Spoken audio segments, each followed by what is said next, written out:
হঠাৎ করে বোমা ফাটালেন সাবেক ছাত্র সমন্বয়ক জাতীয় নাগরিক পার্টির অন্যতম নেতা আব্দুল হান্নান মাসুদ। আমাদের প্রধান উপদেষ্টা মিথ্যা বলে আসছেন, তার প্রতি সম্মান জানিয়ে আমি সেই শব্দ উচ্চারণ করতে চাই না। তিনি সত্য গোপন করেছেন, হান্নান মাসুদের কথা সত্য হয়ে থাকে। কেন তিনি সত্য গোপন করেছিলেন? তাহলে কি তার দীর্ঘদিনে একটি পরিকল্পনা ছিল? এই প্রশ্ন যদি করি সেটি কি খুব অবান্তর কিছু হবে? আমাদের প্রধান উপদেষ্টা অধ্যাপক ডক্টর মোহাম্মদ ইউনূস বরাবরই বলে এসেছেন যে 5 আগস্টের আগে তার সাথে ছাত্রদের কোনো প্রকার যোগাযোগ ছিল না। শেখ হাসিনা যখন দেশ ছেড়ে চলে গেলেন তারপরে ছাত্রদের পক্ষ থেকে তার কাছে ফোন গেছে, তাকে প্রধান উপদেষ্টা হওয়ার জন্য ছাত্রদের পক্ষ থেকে অনুরোধ ছিল। কিন্তু হঠাৎ করে বোমা ফাটালেন সাবেক ছাত্র সমন্বয়ক জাতীয় নাগরিক পার্টির অন্যতম নেতা আব্দুল হান্নান মাসুদ। এবং হান্নান মাসুদ আরও বলছেন যে সে সময় তারেক রহমান সাহেব আমাদের সঙ্গে কথা বলতে চেয়েছিলেন, কিন্তু ফোন ট্র্যাক হচ্ছিল, রেকর্ড হচ্ছিল, তাকে আমরা অ্যাভয়েড করি। এছাড়া বিদেশে অবস্থানরত আরও অনেকের সঙ্গে কথাবার্তা হচ্ছিল।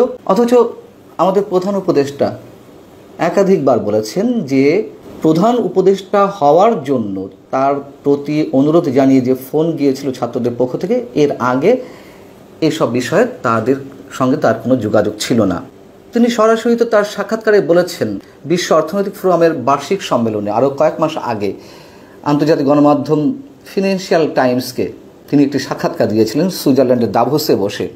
ফিনান্সিয়াল টাইমসের পক্ষ থেকে প্রশ্ন ছিল যে কারা আপনার সঙ্গে যোগাযোগ করেছিল। এমন প্রশ্নের জবাবে অধ্যাপক মোহাম্মদ ইউনূস যে কথাগুলো বলেছিলেন, দেশের একটি হাসপাতালে তখন আমি চিকিৎসাধীন অবস্থায় যোগাযোগ করেছিল শিক্ষার্থীরা। আমি তাদের কাউকেই চিনতাম না, কখনো তাদের সম্পর্কে শুনিনি। তারা বলল যে আপনাকে সরকার প্রধান হতে হবে। তিনি বলছিলেন যে না, আমি সেই ব্যক্তি নই, আমি এর কিছুই জানি না, আমি এর সঙ্গে যুক্ত হতে চাই না। কাজেই আমি তাদের বিকল্প কাউকে খোঁজার বিষয়ে বোঝানোর চেষ্টা করছিলাম। তাদের বলছিলাম বাংলাদেশে অনেক ভালো নেতা আছেন, তোমরা তাদের খুঁজে নাও। তারা বলছিল না না না, আপনাকেই থাকতে হবে, আমরা কাউকে পাইনি। আমি বলেছিলাম জোরালো চেষ্টা করো। তারা বলল আমাদের হাতে পর্যাপ্ত সময় নেই। তারা নাছোড়বান্দা, কিছুতেই ছাড়তে চাইছিল না। তারা বলছিল যে শেখ হাসিনা চলে গেছেন, এখন সরকার প্রধান হতে হবে, এবং শেষ পর্যন্ত আমি রাজি হলাম। এখন কথা হচ্ছে যে হান্নান মাসুদ 1 তারিখে ফোন দিয়েছিলেন, আগস্টের 1 তারিখে। শেখ হাসিনা দেশ ছাড়লেন 5 তারিখে। আর হান্নান মাসুদের সঙ্গে এটি প্রথম কথা হয়তো, আমরা ধরে নিচ্ছি। কিন্তু হঠাৎ করে তো হান্নান মাসুদ নিজে থেকে একা তার সঙ্গে কথা বলেননি। নিশ্চয়ই এর আগে থেকে আরও অনেকের সঙ্গে যোগাযোগ ছিল। এবং তিনি বলছিলেন যে ডক্টর মোহাম্মদ ইউনূস যে আমি মুঠো ফোনে খোঁজখবর নিতাম দেশে কী হচ্ছে, কিন্তু কারোর সঙ্গে কোনো যোগাযোগ ছিল না।